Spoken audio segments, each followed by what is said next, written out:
ॐ प्रपन्नपारिजाताय तोत्रवेत्रैकपाणये ज्ञानमुद्राय कृष्णाय गीतामृतदुहे नमः. Pranams everyone. We are in chapter 4, sloka number 27. Shri Bhagavan Uvacha Sarvani Indriya Karmani Pranakarmani Chapare Ātma Samyama Yogāgnau Juhvati Jnana Dīpite.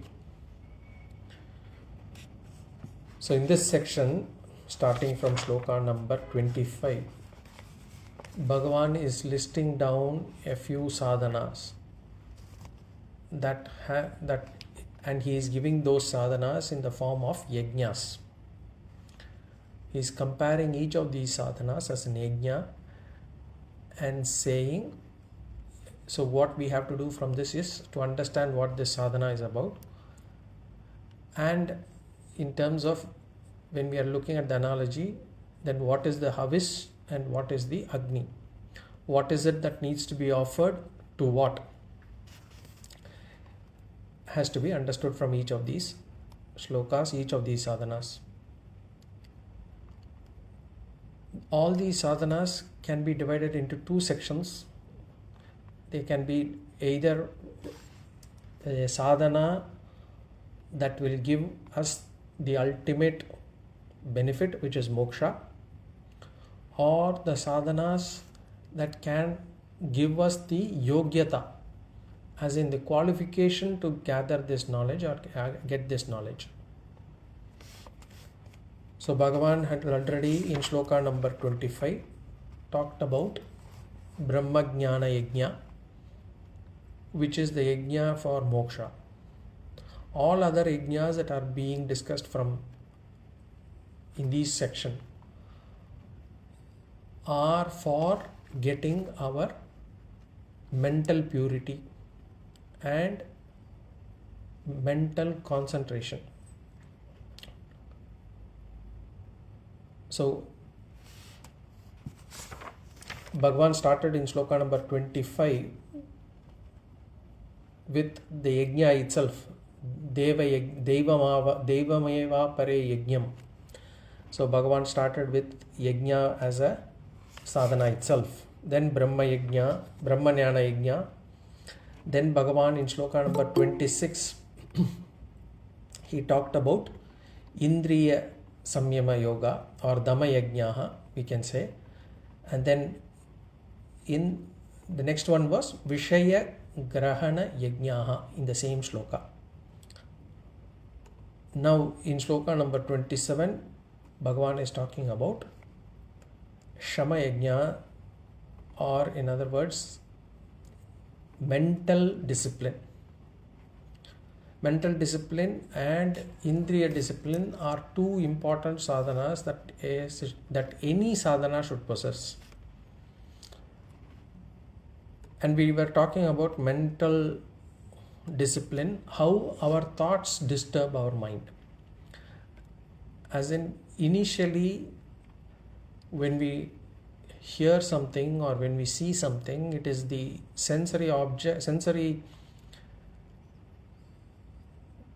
the sense organs are the ones which actually gather this information and give it to the mind. At that point of time, the mind could get disturbed by what we see, but what we hear, depending on the vaasanaas that the mind has already. Or sometimes what happens is the mind starts brooding over things that have happened in the past and can create ripples, can create disturbance in the mind.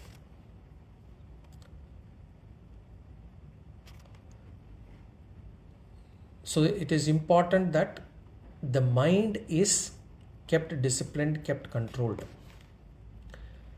And one of the ways is to ensure that the mind does not generate unwanted thoughts.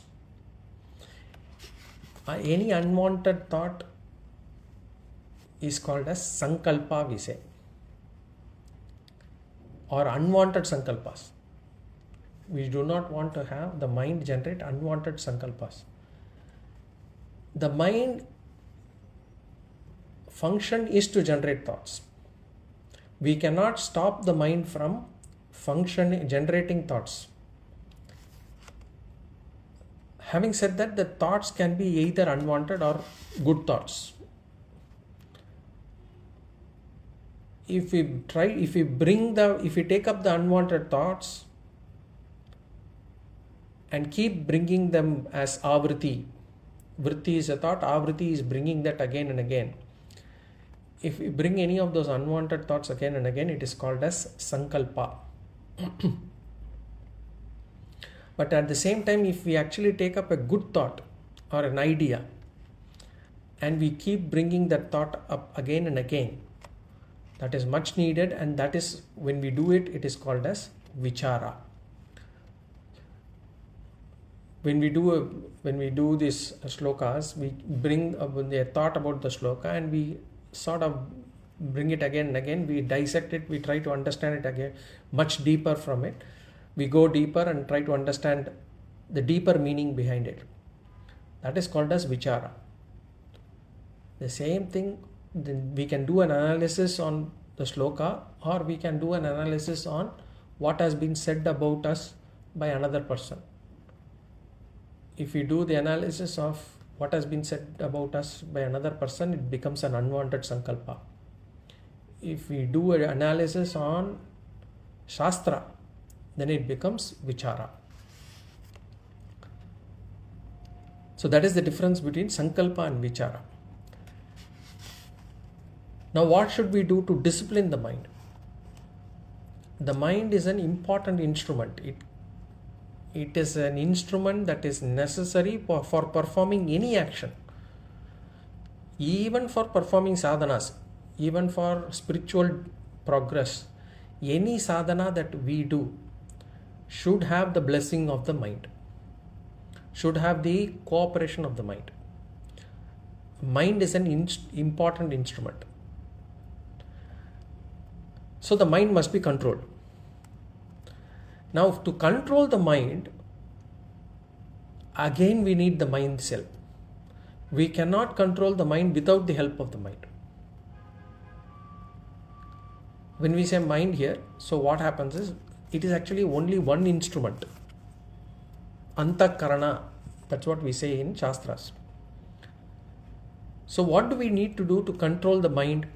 We split the Antakarana into two. We split the Antakarana into two, as one is mind, manas, and the other one is buddhi. Buddhi is intellect, or we can say buddhi is a knowledge that exists within the mind. So to control the mind, what do we need to do?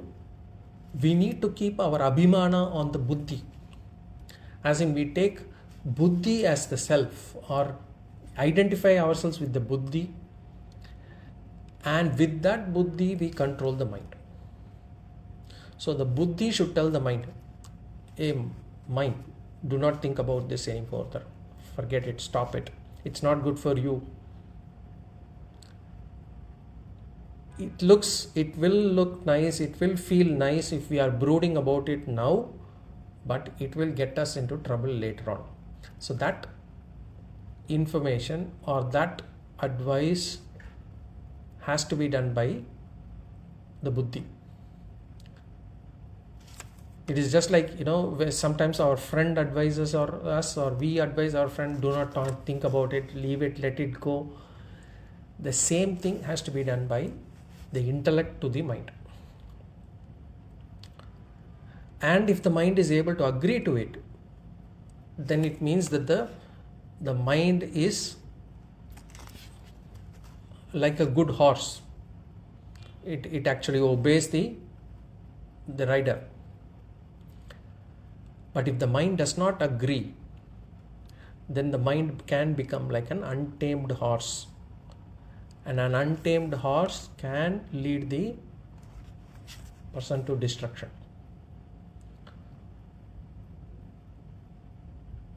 So every time or any time that an unwanted thought enters our mind, it is important for us to get the intellect into action, get the intellect to see let the mind see the reason that this thought will lead us to destruction. And by disciplining the mind, by strengthening the mind, by controlling the mind, we will be in a better position. Because what happens if we do not discipline the mind? If the intellect is not successful and if the thought gets further strengthened, then the thoughts become our character. The thoughts will lead to action. The action will create papa most of the times, because these are unwanted thoughts, and those papa will lead us to destruction. So it is important that the intellect disciplines the mind. And as I said, the indriyas, the sense organs, are the ones that actually bring the world to the mind. So anything that is happening externally, what is being said, what is being shown, these are all brought by the sense organs to the mind, the indriyas. Now, are the indriyas the only way that the mind can get disturbed? No. Because the thought about it could be pulled out of memory also. Something that we had seen or heard in the morning or yesterday or sometimes last week, or the mind can pull out things even from last 20 years back. This was said, this was seen, this is what you did. The mind can pick up things from memory and can start brooding over it and can create problems. So we have to be very careful about it. That is one way that the mind. So one is sense organs, two is from memory. Now the third is actually vaasanaas. Shastra says something called vaasanaas. Vaasanaas are basically impressions or tendencies that pre-exist in our mind. Even when we were born, these impressions were already there in the mind. Now these vasanas, what do? They get manifested as likes and dislikes immediately. So you see an object, that person has not done anything, that person has not said anything, but the moment you see the person, you develop a liking for that person, or you develop some hatred for that person, or you develop a dislike for the person. Maybe not hatred, but a dislike for that person. The reason why that happens is because of the vasanas. And not just likes or dislikes. The anger, the desire, the jealousy, the pride, those are also vasanas that pre-exist in the mind. To feel jealous, to feel proud,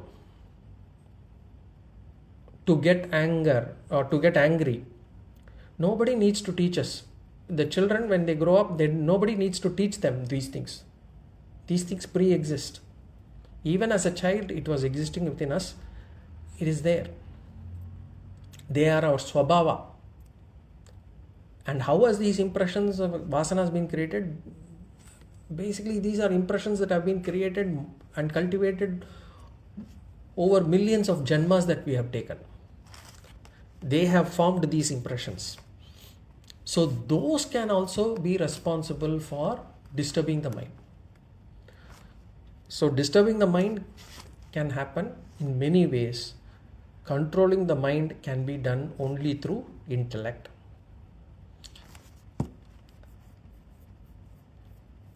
And what is important for the intellect is the knowledge. If the intellect does not have the right knowledge, it will not be able to convince the mind. So the intellect must have the right knowledge to be able to discipline, control the mind. The problem with all these vasanas also is, at least sense organs, we can actually close our sense organs. We can avoid going to places so that we don't expose the sense organs. That's fine. But the thoughts that come from memory or the thoughts that come from our vasanas, they can come in the most unexpected moment also. So the mind can be disturbed by either the current, whatever we see, the sense objects that we see, or it could be disturbed by the thought from our chittam or memory, or it could be basically the mind swabhava itself, the vasanas itself, that could disturb the mind.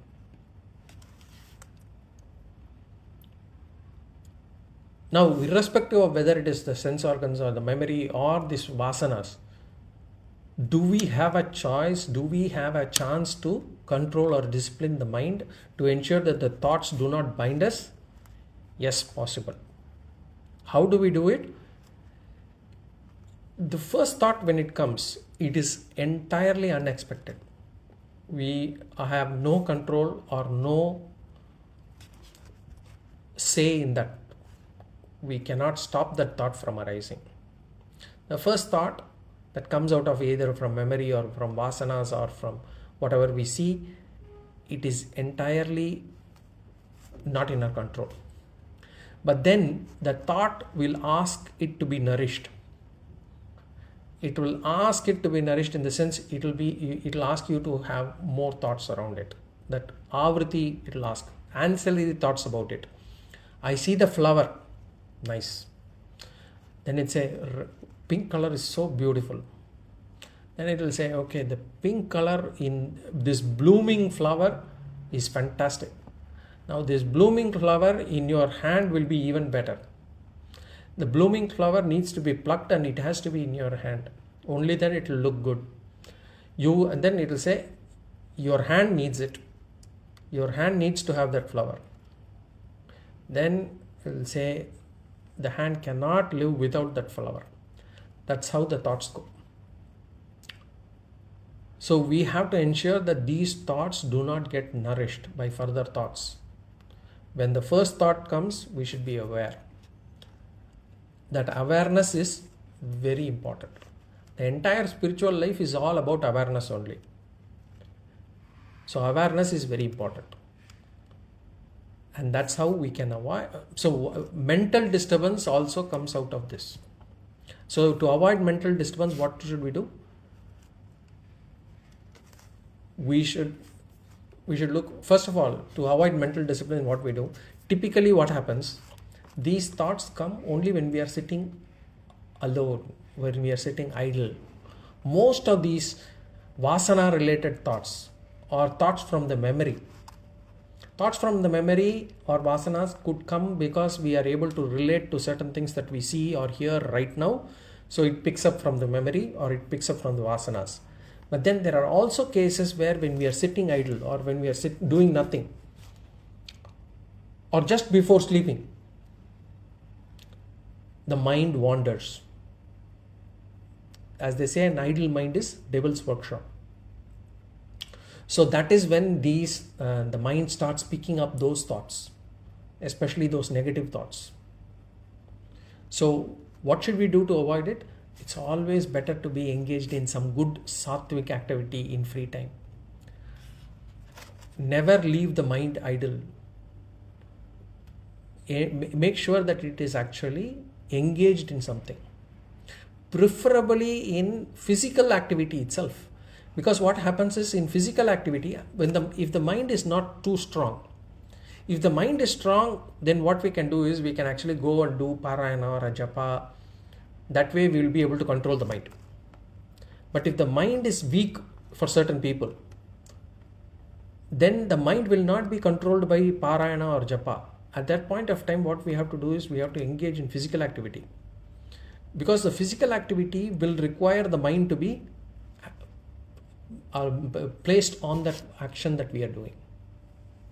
And especially if we are doing some kind of service, then what happens is it goes as karma yoga as well. So it helps us to actually control the mind, discipline the mind. As I said, for a slightly matured mind, parayana or japa is okay. Even if the mind is even more mature, in the sense You don't even need parayana or japa. But if the mind disturbance, to avoid the mind disturbance, what we do? You can do meditation, dhyana. So by doing dhyana and meditation, the mind can be controlled. But typically for everybody, we'll have to go through these 3 steps. One is to actually control it first by physical activity. If the mind is still, it's much more mature, much more stronger than that, then the next time we can try to control it using parayana or japa. Then if it is still get stronger, then finally we'll have to control it through meditation or dhyana. That's why dhyana is very difficult for many people. And it becomes difficult as we get older. Why? Because what happens is, as we have grown in age, so to speak, we would have collected so many impressions. This current life's thoughts, this previous life's thoughts, whatever, we have created so much of impression that could create disturbance in our mind. We always think that the mind is always a collection of thoughts from this life. That is not true. Our mind is a collection of thoughts or vaasanaas or impressions that have been created over multiple millions of lives earlier.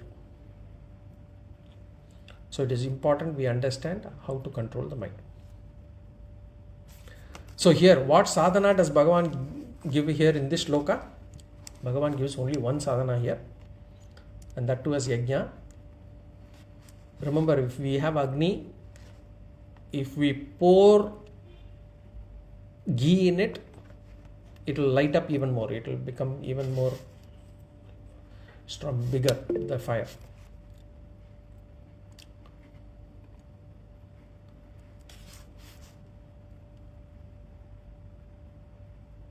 But if you put in some kind of an havis which will not burn properly, for example, if you offer an apple or a banana stem or a curd into that as havis, it won't burn properly. For that to burn properly, what we have to do? We will have to support by placing some sticks or by some ghee on top. Suppose if as a havis we have to offer an apple. Now the apple will not burn so easily. So to support that burning, we will have to offer either some stick with it, wood with it, or we have to pour some ghee with it. So in the same way, the mental control is not possible directly sometimes. Sometimes our thought to control it will be difficult, like an apple or a banana stem. It needs to be kindled. The fire needs to be kindled. That ignition is Viveka Shakti. So that support is, so the mind control support is intellect. That Viveka Shakti, the intellect support is needed. Suppose if we try to control our mind just without Viveka, saying, okay, look, I don't want your thoughts. Mind, do not think. Mind, do not think. We will not be able to control our mind for a long time. We will be able to do it for a short time, but without rationalizing the thought, without rationalizing or without providing a rational support, it is difficult to control the mind. And therefore, this Viveka Shakti, this intellect support is very important. And that is what Bhagavan also calls out here. Bhagavan says, with the help of Viveka and Jnana to kindle, discipline the mind. So here Bhagavan says, the mind is the havis. Discipline is the Agni. But you cannot just offer the mind to the havis or the discipline and make sure that it gets disciplined. You will have to need some support, some to kindle the fire. And for that, Bhagavan says, use Viveka or use Jnana to kindle. So Shama is the Agni, the disturbed mental thoughts are the havis, And when we just offer this without the havis, the Agni will subside. There will no be mental discipline, will not be possible. Just if we offer the havis, so we will have to give the viveka to support, to kindle the fire.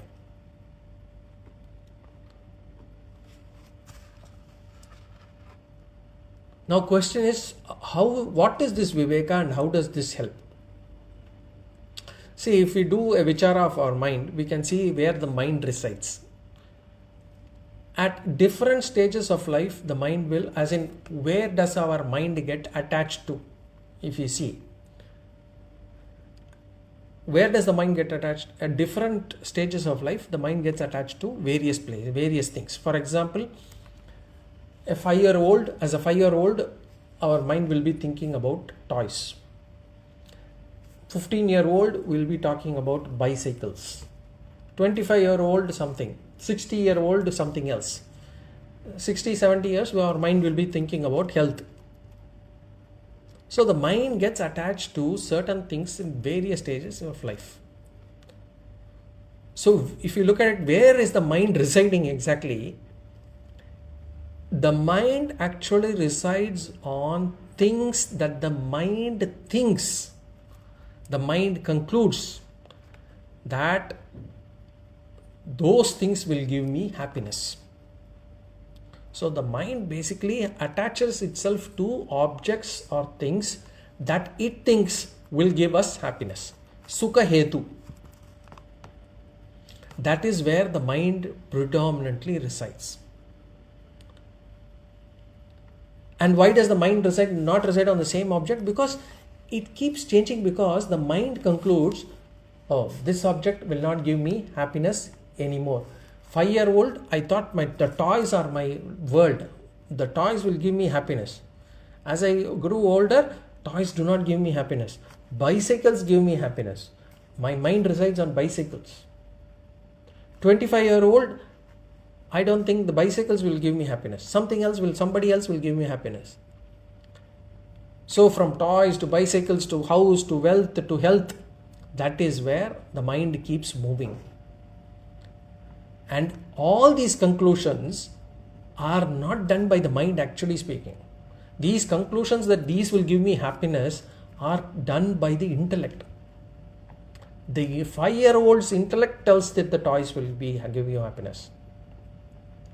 The 15-year-old intellect tells that the bicycle will give you happiness. 25-year-old wealth will give you happiness. 60-year-old health, whatever. So that intellect or viveka.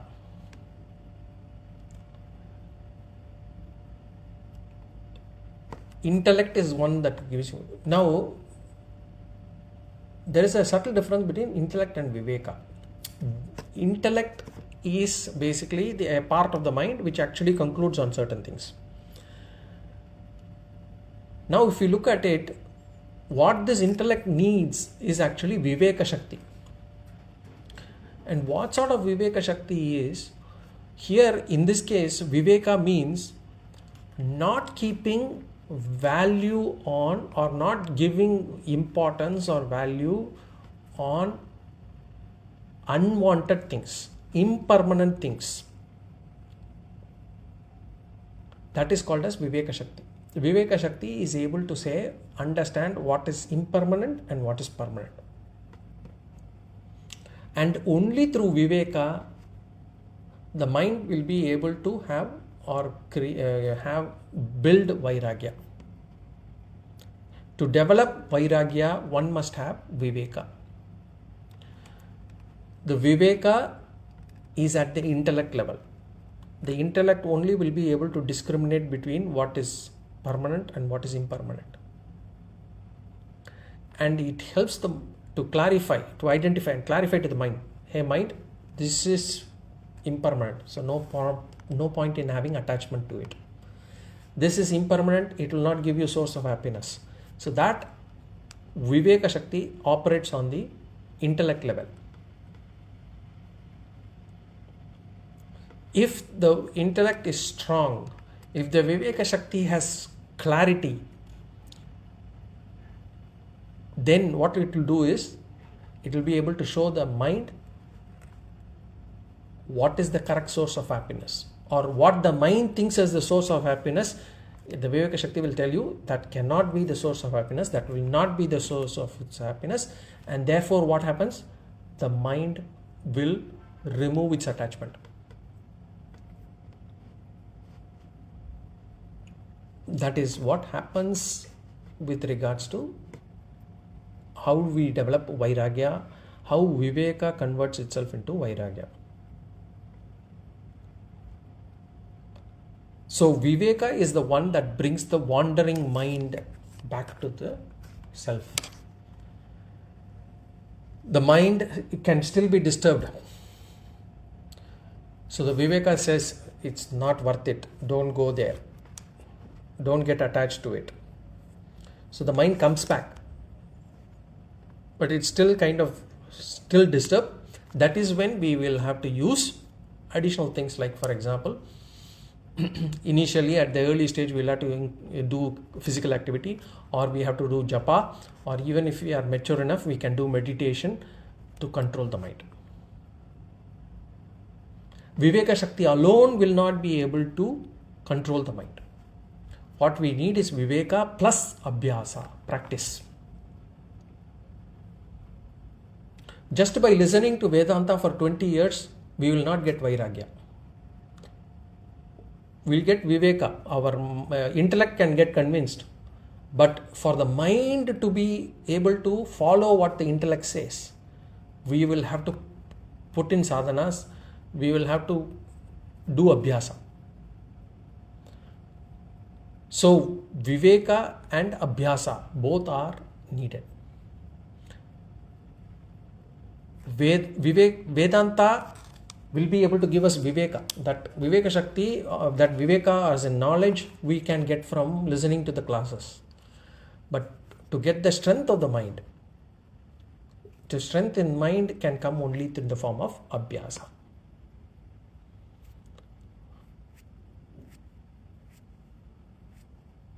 So this sadhana is what Bhagavan talks about here, and he takes a full shloka to talk about this mental discipline. So we'll go there. Sarvani indriya karmani. Sarvani indriya karmani, which means Sarvani means all the, Indriya karmani means functions of the sense organs. All the functions of the sense organs. Here Bhagavan is talking about the Jnanendriyas. Eyes, ears, tongue, skin, nose, all those things. All the functions of the sense organs. Prana karmani chapare. Prana karmani chapare. Cha prana karmani. Cha means and. Prana karmani. So all the functions of the prana. So when we say functions of prana, it means karmendriyas are being talked about, which means this hands, legs, mouth, reproduction, excretion, all those five. So in other words, all the functions of the sense organs and all the functions of the prana. Here when we say functions, we will have to say all the unwanted activities, all the wrongful activities. We are only talking about them. The ones that are needed for life to move on, we are not talking about those. We are talking about the unwanted activities, wrong activities. So all the unwanted wrong activities of the body, what do these people do? Apare. Apare means others. Ātma Samyama Yogagnau. Agnau means in the fire. What fire? Ātma Samyama Yoga Agnau. Ātma Samyama Yoga means mental discipline. Ātma means by mind here. Samyama means discipline. So Ātma Samyama Yoga means mental discipline or Shama. So in the fire of Shama, in the fire of mental discipline, Apare, what do they do? The others do Juhvati. They offer. So others offer all the unwanted functions of the sense organs and all the unwanted functions of the karmendriyas into the fire of mental discipline.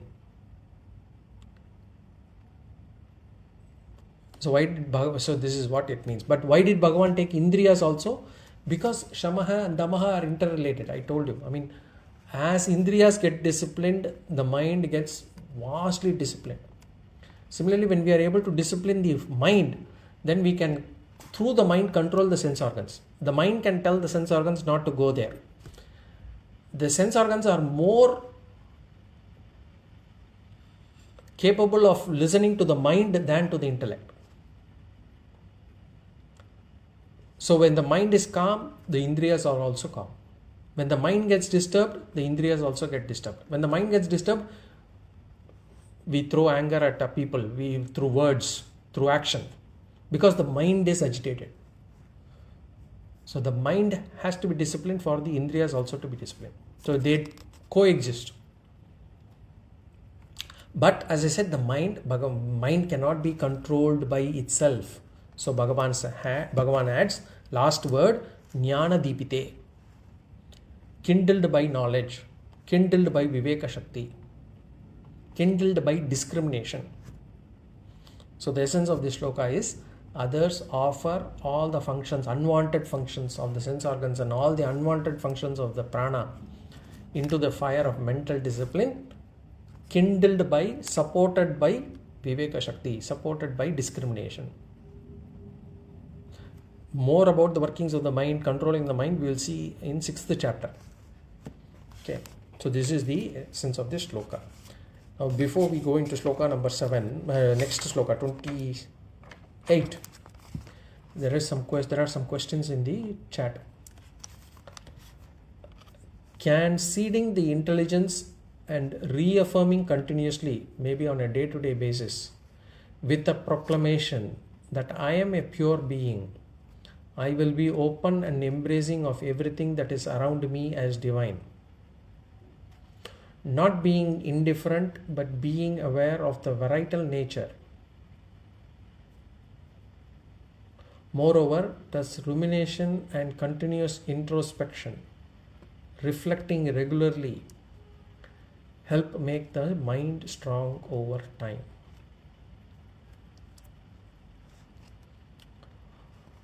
Positive reaffirmations in terms of ensuring that the mind,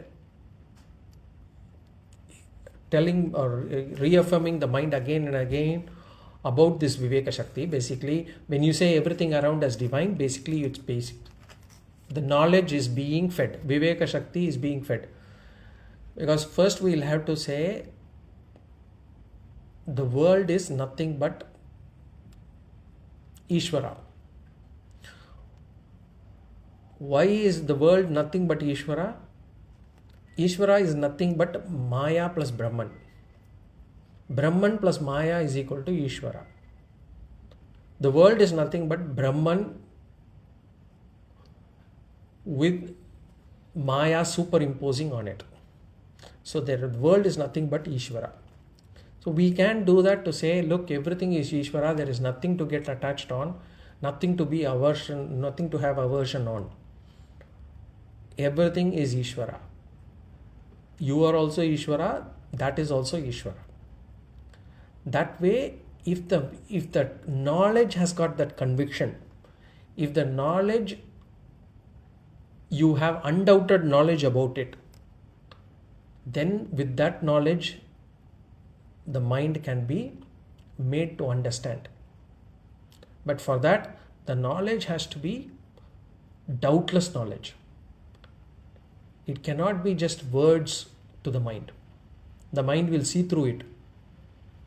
The minds will start questioning, or even without questioning also, the intellect will not be able to perform a very good job there. So yes, we can do that, but for that, the knowledge has to be strong enough.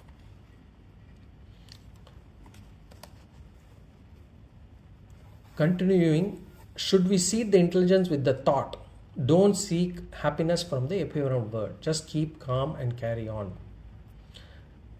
Yes, we can say, don't seek happiness from the ephemeral world, But the world is ephemeral, the world is transient, the world is only temporary.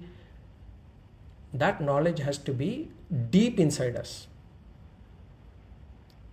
That Viveka Shakti has to be deep inside us for it to be able to convert it into Vairagya. So again, yes, it is two-way process. It is actually, you have to do this side also, and you will have to at the same time build conviction over the knowledge also. So it has to go hand in hand.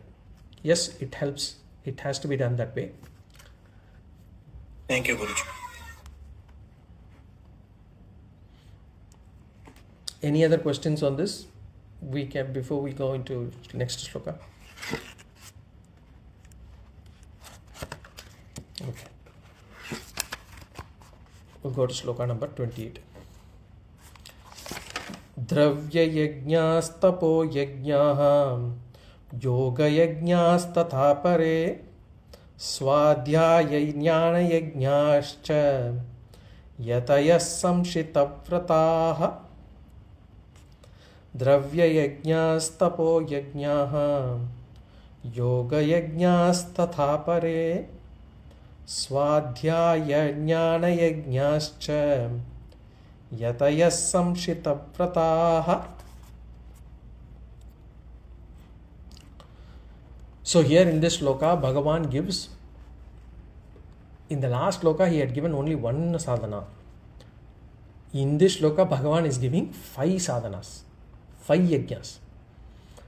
He does not give too much detail, but he just says these 5 sadhanas are performed by some, and he is just giving the sadhanas. So if we have to understand it as an yajna, not that it is very important for us to actually get convinced about these sadhanas, but because these sadhanas are all mentioned as yajnas, if these sadhanas will have to be understood as yajnas, as what is the agni, what is the havis, we will have to do it ourselves. Okay. So Bhagavan does not give what is havis and what is agni. In the last sloka he gave what is agni, what is havis. Here he is not giving. He wants us to understand it ourselves. Bhagavan says again, apare, some perform these sadhanas. So the first sadhana in this one, which is the 6th sadhana in the list of sadhanas that Bhagavan is giving, the first sadhana in this sloka is dravya yajnaha. Dravya yajnaha means dhanam, charity. So Bhagavan says some perform this sadhana. When we say charity, it does not mean money alone. Charity can include knowledge, things that we want to give, time, or physical activity. For example, there is called a Shramadhan. You do physical activity, it's called a Shramadhana. So we could give anything. What is the condition there is, what is dhanam, what is charity is, as long as you do not expect anything in return. If you expect anything in return, including gratitude, it becomes a transaction. If you do it without expecting anything in return, then it is called as charity. And some people consider this to be a mukhya sadhana, important sadhana. This dhanam is an important sadhana for sannyasa ashrama. It is actually a precursor or a rehearsal to sannyasa ashrama. If somebody wants to take up sannyasa, they have to, for preparing the mind, this dhanam is a very important sadhana. Only by performing dhanams regularly, the mind will be prepared to take up sannyasa. Just before performance, we have these rehearsals that we do, right? Any performance, musical performance or dance performance, you'll have to do some rehearsals where you make mistakes and then you learn from it. In the same manner, before taking up sannyasa, we will have to do this sadhana. Why? Because sannyasa is about renouncing the mental ownership on all objects. This is not mine. Nothing is mine in this world is sannyasa. Sannyasa means sarvatyagaha. You basically give up or do a renunciation on everything. You sacrifice, so to speak. And sannyasa is not that it's only for specific some people only. According to our shastras, sannyasa is the last ashrama, last stage for all of us. All of us, we start with brahmacharya, then grihastha, then vanaprastha, then we will have to take up sannyasa in this life itself. Before dying, everybody should have taken up sannyasa supposedly. But when we say sannyasa, there need not be, just physical sannyasa.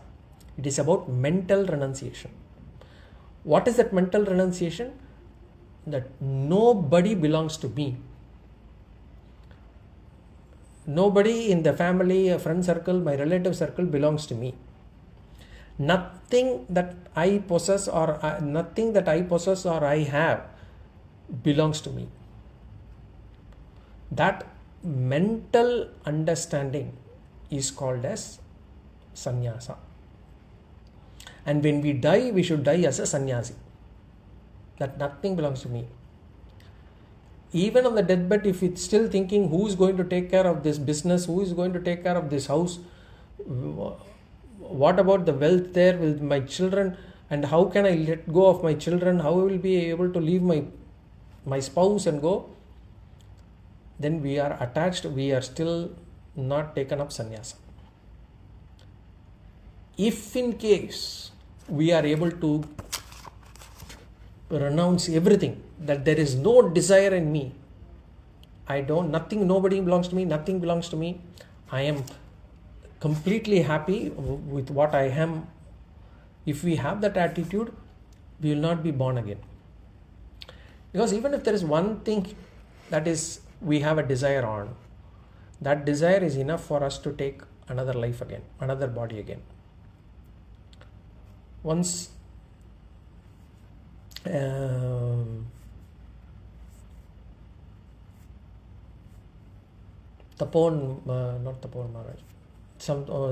Swami Nana Swami, in a group of people, he held up a Tulasi Mala.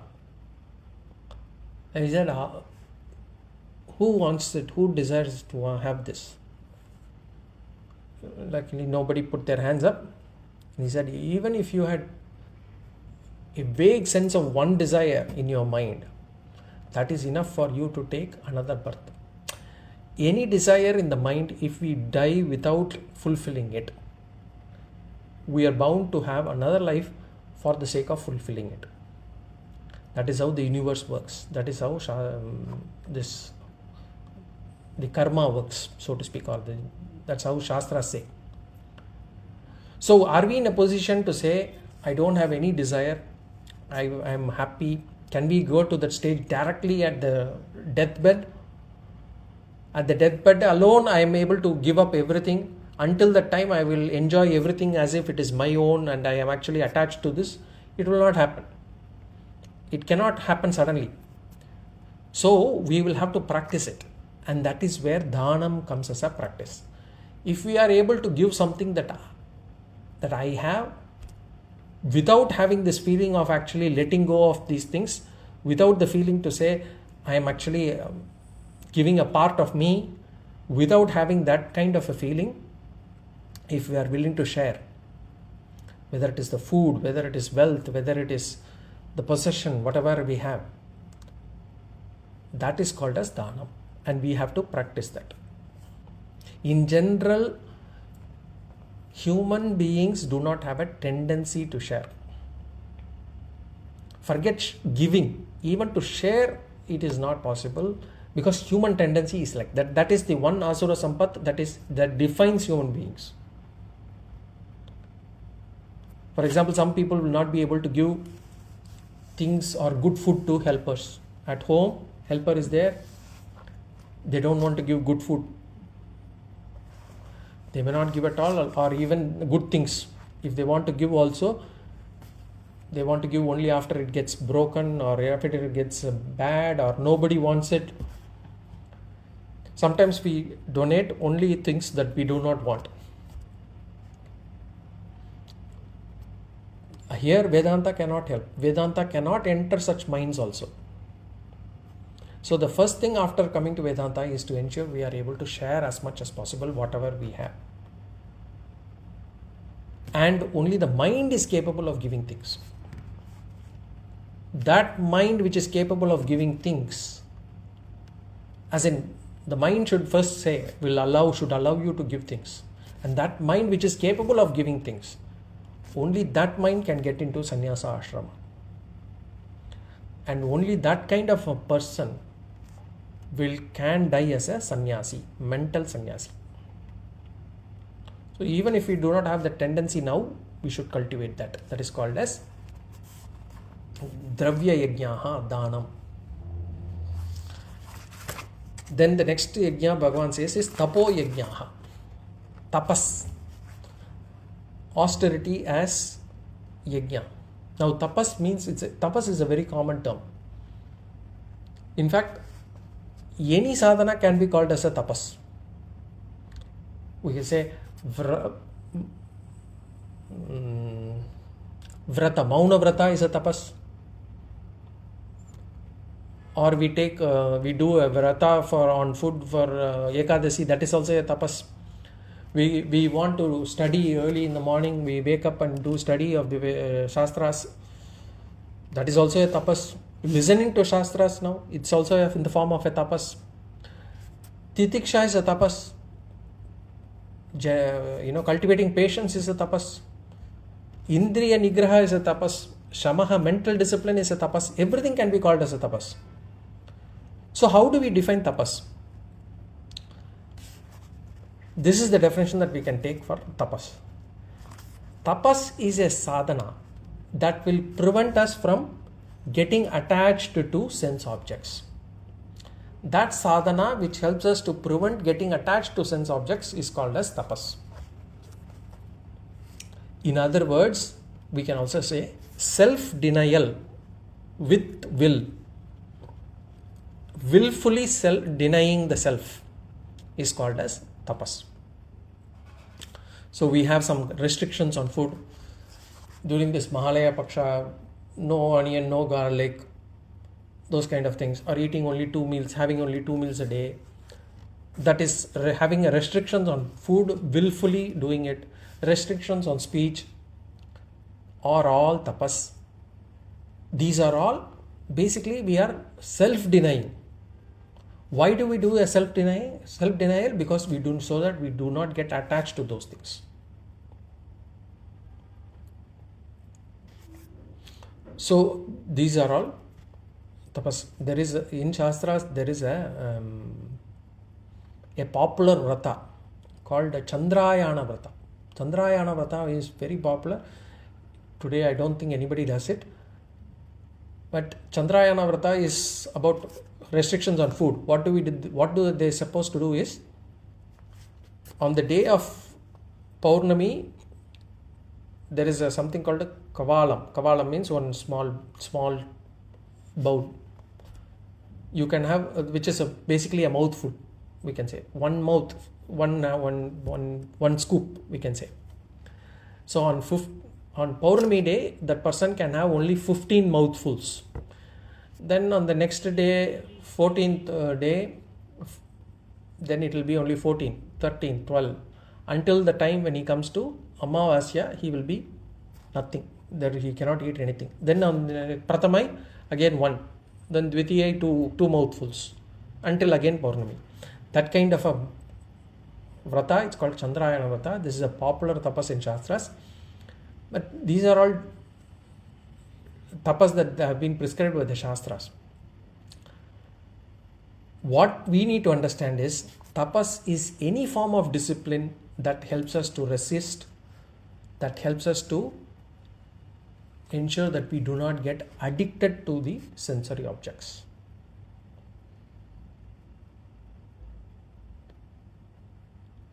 So, but understand, when we take up tapas, it should not weaken us.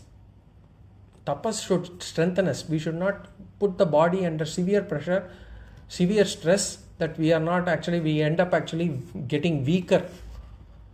We should not do any bodily harm by doing tapas. Vratam should not weaken us. Vratam should strengthen us physically, mentally, and everything.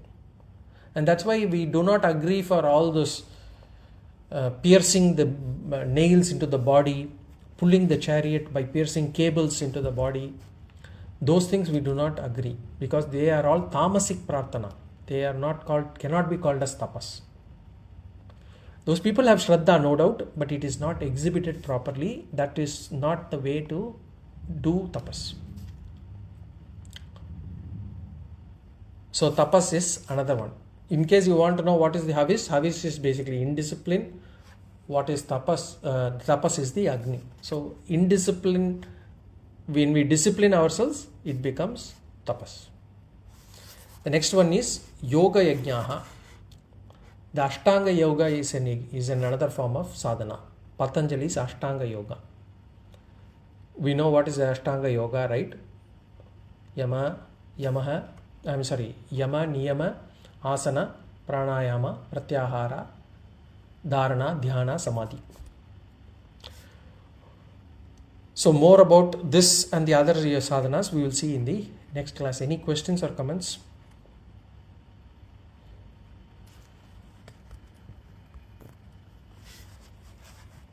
There are no questions or comments. We'll see again in the next class. Om Purnamada Purnamidam Purnat Purnamudachyate Purnasya Purnamadaya Purnameva Vashishyate. Om Shanti Shanti Shanti. Hari Om Shri Gurubhyo Namaha. Hari Om.